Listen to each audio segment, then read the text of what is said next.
confronting the difficult emotions of acknowledging that your own penis is damaged and that it comes to you when you were too young to defend yourself for no reason.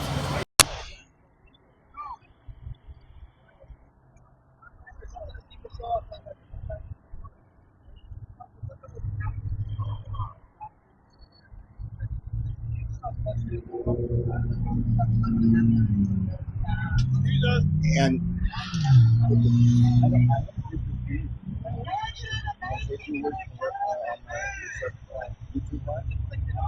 can if you want to ask me a few questions. I'll just answer while you're on here. Oh, yeah, absolutely. Ladies and gentlemen, good morning from Vero Beach, Florida. This is day 11 of the Florida circumcision crisis protest. You can see we have a pretty good number of protesters out here. I mean, traffic is heavy. All of Europe doesn't even do this. They actually have less STDs than America. This desensitizes the penis. That's why American men have a hard time with condoms. There are no benefits to genital mutilation.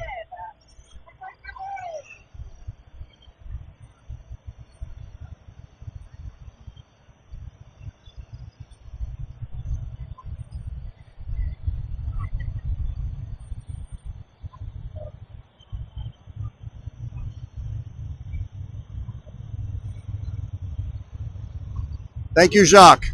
Thank you, Jacques.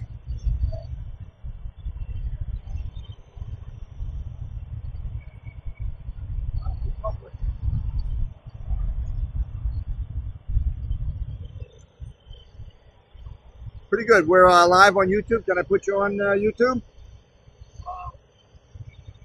Sir, you have you heard of Bloodstained Men before? No, I haven't. And you drove by and saw us here? Yeah, What do you think? good.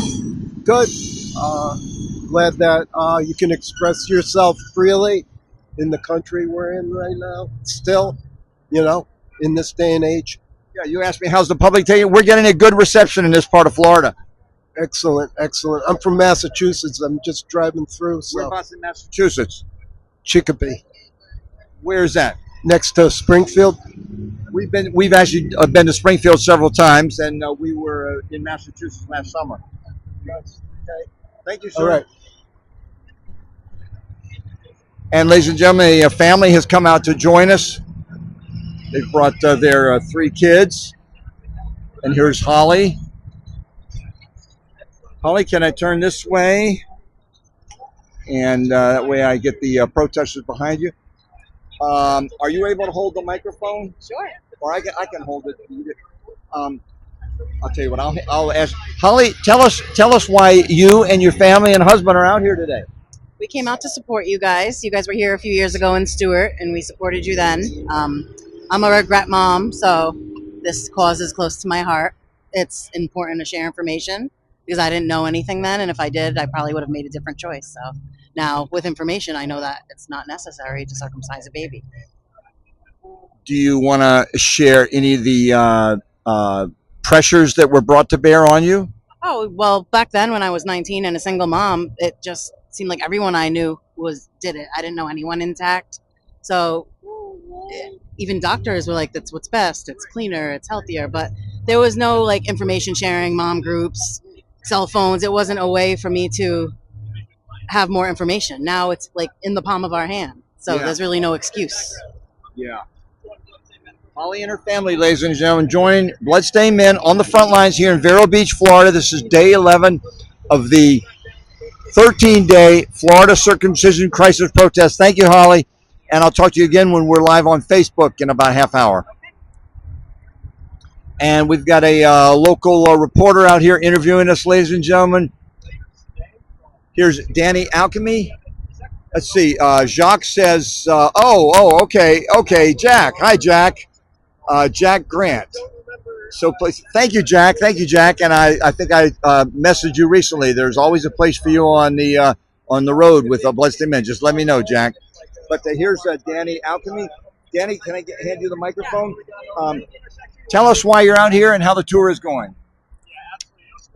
Well, I'm out here because I just really am passionate about this movement because it's harmed my own children and my own family in multiple different ways. You know, like the psychological effects of circumcision are devastating. And so I just really feel that I need to be out here on the road helping talk to people and sharing my story with people to hopefully keep other people from having to go through the same things that I went through. And so the tour's been awesome. Like, I've really enjoyed it. I've gotten to talk to a lot of people, and so yeah. Hold it a little closer like that, just All right. so it's not so the board doesn't block it. Okay. And we got the protesters coming up behind us, our colleagues. If you had seen this protest when you were a younger woman before you had your children, what impact would it have had on you, Danny? I would like to think that it would have had an impact on me, and it would have helped me to make a different decision, and you know, avoided circumcising both of my younger two sons. So, I mean, obviously the outfits are shocking, and so that's kind of the whole point, is to get people really thinking about it. Danny Alchemy, ladies and gentlemen, from Tennessee, joining Bloodstained Men on the road crew here. And we will talk to you again, Danny. Thank you for joining us. Here's David Atkinson. There's a reporter summing up his story. There's Daniel.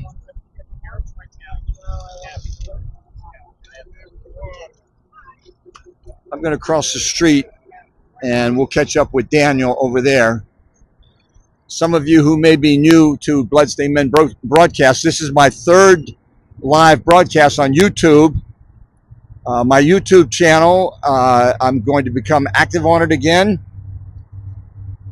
I have just been so busy organizing, and we organize through Facebook, but we're going to see what we can accomplish on YouTube. So spread the word.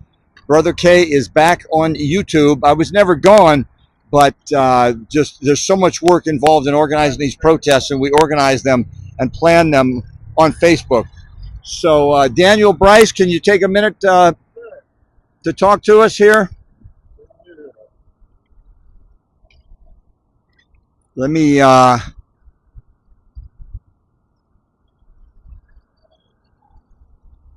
this is Daniel Bryce, ladies and gentlemen, from Denver, Colorado, and I'm proud to say, in my opinion, the most famous forearms in the world, ladies and gentlemen. No one can top this. This cannot be topped, ladies and gentlemen. Carved into his flesh, symbolic wound that he suffered. Daniel Bryce, I'm going to hand the microphone over to you and tell us why you did this, what this means. This is a statement. This is these look like words, but these are pictures, and they say pictures are worth 1,000 words. Wearing t-shirts is great. I have t-shirts. I have a ballpark hat, but tattoos really speak loudly. This is my way of dragging my scars out of hiding, because we're expected to keep our wounds hidden, and I refuse to do that. I drug my scars out for the whole world to see. Nobody can deny that I am scarred for life. Nobody can deny, nobody can say, well, I never heard a man complain, because this is a really loud complaint right here. This is also my way of burning my ships and saying there's no going back. There's no going back to my old life where I was ignorant, where I was in denial, where I was like the other man who refused to see the damage that was done to me. I knew it was there. I didn't want to look. I didn't want to look for the longest time. I finally looked. It took the death of both of my parents for me to have the courage to go online and research the facts. So we're out here, and it's interesting. The biggest response we get is apathy. Apathy. But we're not here to, work on the apathetic people. I mean, we do plant a seed, but there are tons of people here who agree with us, but they're afraid to speak up, or, they don't want to think about it either. But since we're out here thinking about it, talking about it, it gives them the courage to speak up. So it's kind of like, when you carve a statue out of marble, you chip away the edges first. And that's what we're doing. And the more people, join us and speak up, the more the people that already agree with us feel empowered to speak up, then the more the apathetic will fall in line behind them. It's a process. It takes time. You think about ending, I don't know if I should say this, but, ending slavery in this country. I don't want to interrupt you. I want you to hold that thought just for a second. I just want to say hello to, we have a Cynthia Maloney. Welcome, Cynthia Maloney. And Daniel, you were here on the crew last summer when we met Cynthia Maloney up in Massachusetts and Boston. Oh, yeah. Hello, Cynthia. Cynthia Maloney has protested, toured with. Thank you, Cynthia Maloney. Great to see you again. Go ahead, Daniel. Oh, what I was saying is it took hundreds of years. Still here. People opposed it from the beginning, okay? And it still took hundreds of years. Hopefully this won't take hundreds of years, but it's already been hundreds of years. And there were people opposed to the circumcision from the beginning. Cynthia says, hi, Daniel. Hi, Cynthia. So, yeah, you can go back. I have some images of even nurses from the late 1800s talking about what an atrocity circumcision was, how horrible and traumatic it was. And they saw it coming and couldn't stop it. They couldn't stop it. But we're here to stop it. Thanks to you, thanks to your donations, thanks to your online and activism. It's so important. It's so important. I know it feels like you're running in a hamster wheel. It feels like Groundhog Day. It feels like Sisyphus pushing the boulder up the mountain every day. But it has to be done. It has to be done. And we can't give up. We can't give up, ever. We will win this battle. We will win this fight. We will win this war. But you can't give up. Ever. Thank you, Daniel. Bryce, ladies and gentlemen. Daniel, if you would hold the camera on me, I'm going to turn this way. And